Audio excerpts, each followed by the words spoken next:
नमस्कार, मी पंजाब डक. आज आहे 23 फेब्रुवारी 2026. मी म्हटलं होतं ना, राज्यामध्ये 22 फेब्रुवारीपासून बऱ्याच ठिकाणी खूप पाऊस पडेल, कुठं गारपीट होईल.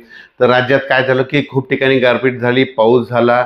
लातूर जिल्हा झाला, खूप ठिकाणी पाऊस पण झाला, गारपीट झाली. नांदेड जिल्ह्यात झालं, चंद्रपूरकडं, यवतमाळकडं, त्याच्यानंतर हिंगोली जिल्ह्यात, त्याच्यानंतर सांगली, सातारा, सोलापूर, कोल्हापूर, अहिल्यानगर खूप ठिकाणी पाऊस झाला ना. आज देखील 23 तारखेला खूप ठिकाणी मला शेतकऱ्याचे फोन आले.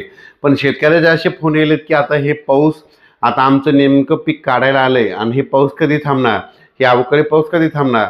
तर राज्यातल्या सर्व शेतकऱ्याला सांगू इच्छितो की राज्यामध्ये सांगायचं झालं तर आज 23 तारीख, उद्या 24, 25 आणखीन 2 दिवस राज्यात थोडं खराबच वातावरण राहणार आहे. म्हणून हा अंदाज लक्षात घ्यायचा. आणखीन 2 दिवस पावसाचं वातावरण राहणार आहे. आणखीन काय होणार आहे की 2 दिवस म्हणजे नांदेड जिल्हा, चंद्रपूर, गडचिरोली, वर्धा, नागपूर, भंडारा, त्याच्यानंतर इकडं लातूर जिल्हा काही भाग, परभणी जिल्ह्याचा काही भाग, अशा भागामध्ये आणि उर्वरित पूर्व पश्चिम महाराष्ट्रात तुरळक ठिकाणी आणखीन उद्याच्या दिवस 24 आणि 25 तारखेपर्यंत आणखीन थोडं पावसाचं वातावरण राहणार आहे. सर्वदूर काही पडणार आहे. म्हणून हा अंदाज सर्व शेतकऱ्यांना लक्षात यायचा. पण राज्यात मात्र 26 तारखेपासून 26 फेब्रुवारीपासून हवामान कोरडं राहणार आहे. पाऊस काय येणार नाही. उन्हाची तीव्रता वाढत जाणार आहे. म्हणून हा अंदाज खास करून महाराष्ट्रातल्या सर्व शेतकऱ्यांनी लक्षात यायचा. म्हणजे 26 तारखेपासून ते 10 मार्चपर्यंत जवळपास 10-12 दिवस हवामान कोरडं राहणार आहे. पाऊस येणार नाही. 1 मार्चपासून राज्यात काय होणार आहे, उन्हाचा पारा वाढत जाणार आहे. सांगायचं झालं तर विदर्भात देखील ना 41-42 अंशापर्यंत उन्हाचा पारा जाणार आहे. म्हणून हा विदर्भातल्या शेतकऱ्यांनी अंदाज लक्षात घ्यायचा. त्याच्यानंतर पूर्व विदर्भातल्या शेतकऱ्यांनी देखील अंदाज 1 मार्चपासून पूर्व विदर्भात वर्धा, नागपूर, भंडारा, गोंदिया, चंद्रपूर त्या पट्ट्यात देखील चांगलं 42-43 अंशापर्यंत उन्हाचा पारा वाढणार आहे. म्हणून त्यांनी देखील हा अंदाज लक्षात घ्यायचा.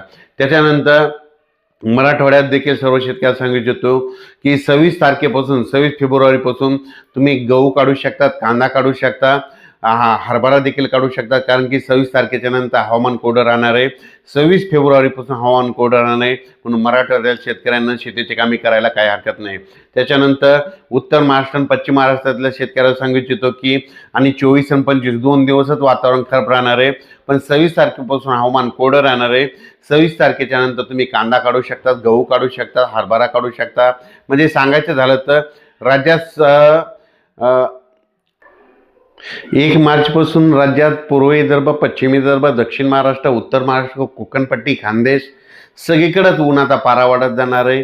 काही ठिकाणी 38 अंश, कुठं 36 अंश, कुठं 40 अंश, कुठं 42 अंश असं उन्हाचा पारा वाढत जाणार आहे. म्हणून हा अंदाज खास करून शेतकऱ्यांना लक्षात घ्यायचा. राज्यात 26 तारखेपासून हवामान कोरडं राहणार आहे. म्हणून हा अंदाज सर्व शेतकऱ्यांनी लक्षात घ्यायचा आणि आपण आपलं हरभऱ्याचं पीक काढू शकता, गहू काढू शकता.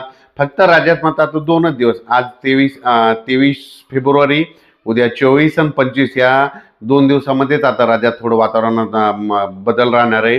म्हणून ही अंदाज लक्षात घ्यायचा. धन्यवाद.